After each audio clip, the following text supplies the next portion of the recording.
This is the connector body of a drilling jar, and this is a fill port. And what we'll be doing here is heating this fill plug to remove it.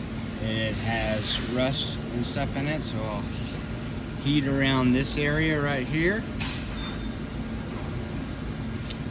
and hopefully that'll expand the metal right here. That way I can loosen this fill plug, because it's an older tool and it has a lot of corrosive, maybe a little bit of junk, a little rust in there, right? You can also heat it up, take a little bit of penetrating oil like WD-40 or something like that. You can actually squirt it around this area right here, and it'll suck in to that area and allow you to loosen it. And sometimes it helps to give it a little smack with a hammer. Like a 3-pound sledge is usually good, and that works in the place of an impact driver, handheld impact driver, which I cannot find right now at the moment. But you also want to wear leather gloves when you're operating a torch or anything like this. This isn't torch gloves, obviously, but it will work.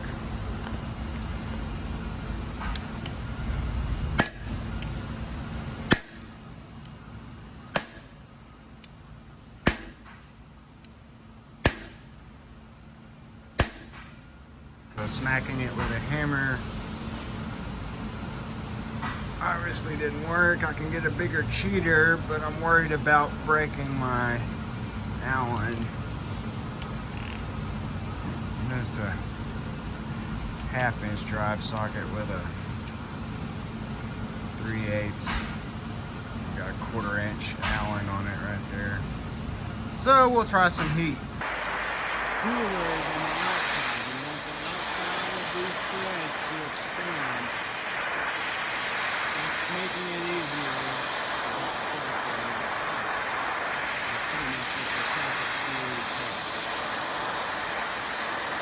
Tried breaking it dry,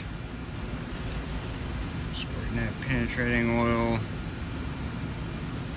on there. You want to get something with a low flash point. This is just regular old WD-40 penetrating oil. You can see it sucking down in that crack there. Yeah, it's boiling off in the, it's boiling off in the center right here, but if we just put a little drop there, it's sucking down into those threads. You may not be able to see it because of that spot base, how deep it is, but yeah. Alright, now we'll try hitting it with the wrench again one more time. And so I've done what you don't want to do. I've broken that 1/4-inch bit off in there, and you may wonder, well, dang, how do I get it out of there? You know, it's boiling hot, you know, and sometimes you can just pick it out of there with your fingers. If not,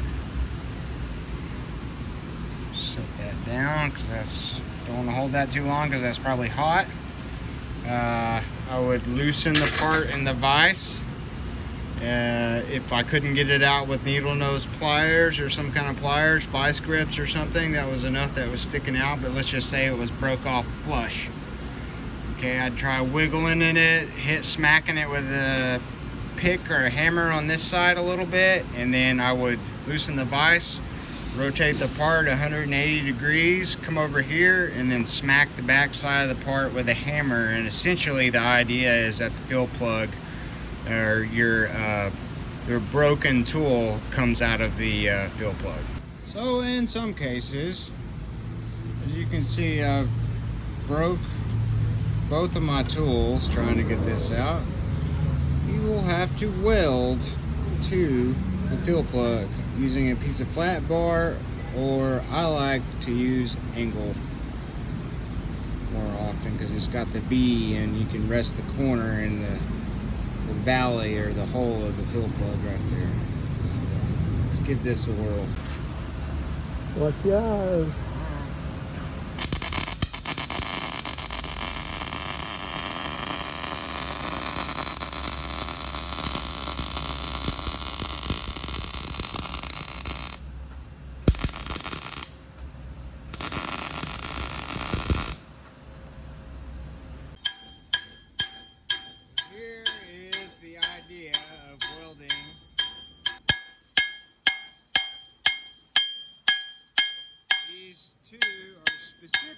ornery and are giving. Eventually, you get to the point where just work it back and forth. Don't get too overzealous with it. And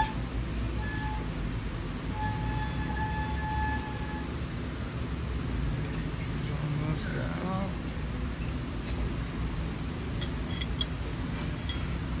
I'm not wearing gloves, but remember, you don't want to. Remember, this end right here is still hot because we just welded on it.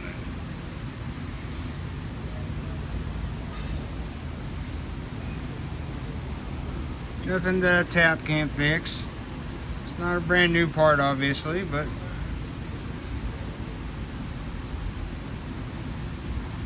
just a little corrosion will give you lots of trouble.